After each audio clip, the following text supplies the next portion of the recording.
Le marché va-t-il cracher? Écoute, comme je l'ai dit ce matin, je ne sais pas si tu as regardé le live, on s'en fiche. C'est-à-dire qu'en fait, il faut partir du principe que ta stratégie doit s'adapter à tous les marchés.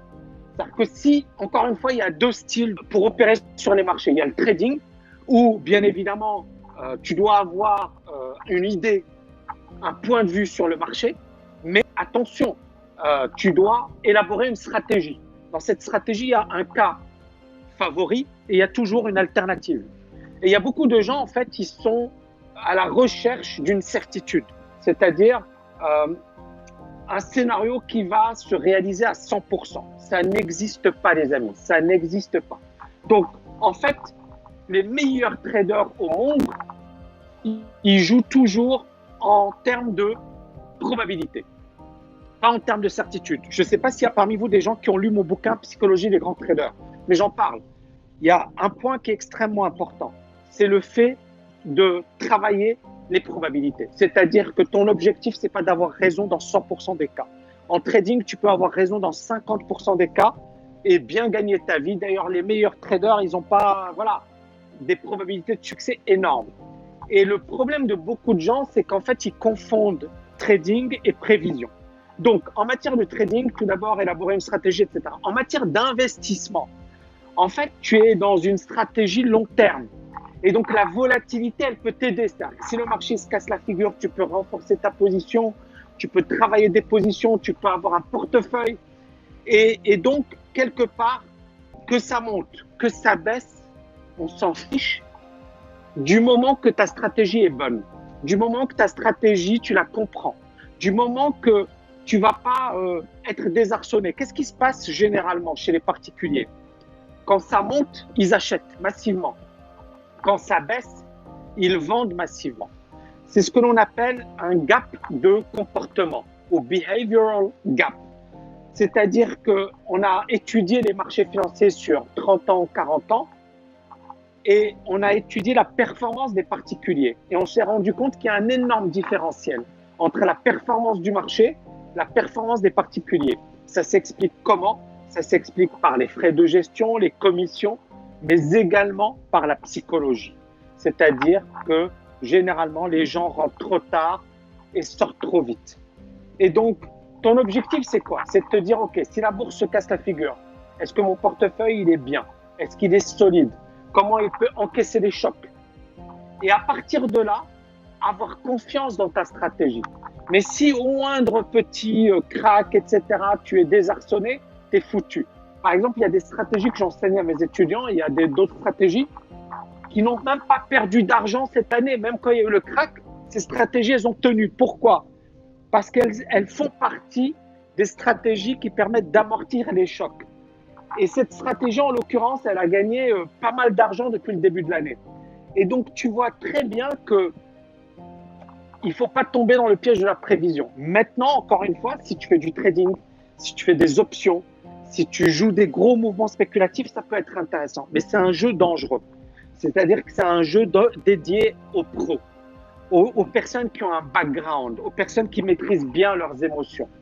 Parce que moi, je l'ai vu, par exemple, en début d'année sur le pétrole. Il y a des gens, ils ont acheté le pétrole quand il valait $1. Pourquoi? Parce qu'ils ont dit, c'est pas possible. Le pétrole ne peut pas baisser plus. Et ensuite, ces gens-là, ils avaient mis genre 10 000 euros ou 5 000 euros. Ils sont retrouvés avec des factures de dizaines de milliers d'euros. C'est-à-dire que leur courtier leur a dit, tu as une dette de plusieurs dizaines de milliers d'euros. Et ils m'ont écrit en pleurant. Ils m'ont dit, je ne comprenais pas. Et en fait, c'est ça. Ils sont partis avec le principe que le pétrole ne pourra jamais devenir négatif. Le baril américain de pétrole a poursuivi sa descente aux enfers ce lundi, enregistrant une chute record pour atteindre une valeur négative du jamais vu, son plus bas niveau historique. Côté à New York, le baril américain a subi une descente vertigineuse tout au long de la journée. Ce contrat qui concerne les livraisons du mois de mai arrive à expiration. Et c'est historique, on a eu un pétrole négatif. Donc combien de particuliers se sont ruinés cette année? C'est juste incroyable. Et on va le savoir dans les jours qui viennent, dans les semaines qui viennent, etc. Il y a un nombre incroyable de particuliers qui se sont ruinés.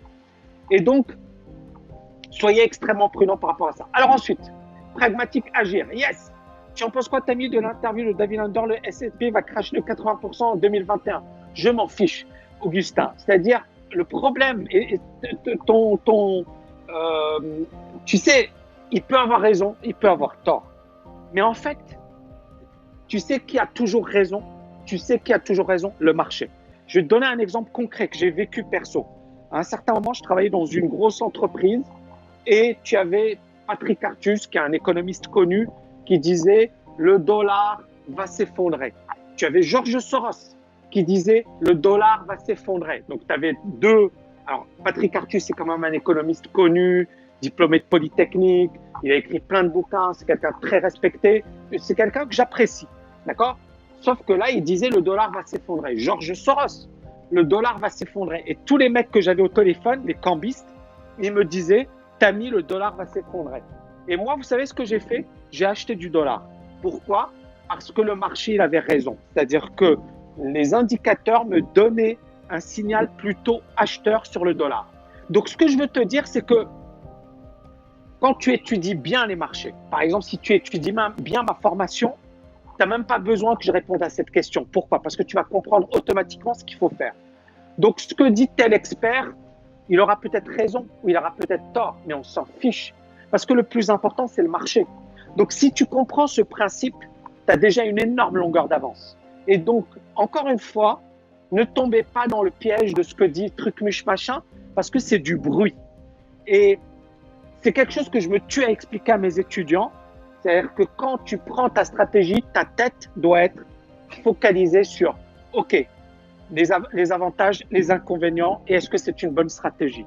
Mais si tu écoutes Trucmuche machin, tu ne feras jamais rien. Un autre exemple, il y a des gens, ils m'ont dit ouais, George Soros, t'adores George Soros, ouais. Les gars, soyez un peu honnêtes. J'ai dit que ce mec, il m'a inspiré. Je n'ai pas dit que c'était mon gourou et que je le vénérais. Mais les gens sont malhonnêtes, c'est ça le truc. Mais George Soros, en 2013, George Soros, il dit « Fuyez, la bourse va se casser la gueule ». Jim Rogers, qui est un trader très connu, il dit « Fuyez, cassez-vous, ça va se casser la gueule ». Et moi et mes étudiants, il y a même la vidéo, on l'a mise sur mon site. L'idée, c'est que quand vous voyez les grands gourous, les grands experts, souvent, ils vont vous induire en erreur. Depuis, là, vous voyez ici le marché, on est en 2012. Et depuis 2012, on a eu pas mal de personnes, je ne vais pas les citer, mais qui vous disaient le marché va s'effondrer, attention, on va vivre la pire crise, la crise la plus grave de tous les temps, etc., etc. Et depuis 2012, on n'a eu que des points bas de plus en plus hauts.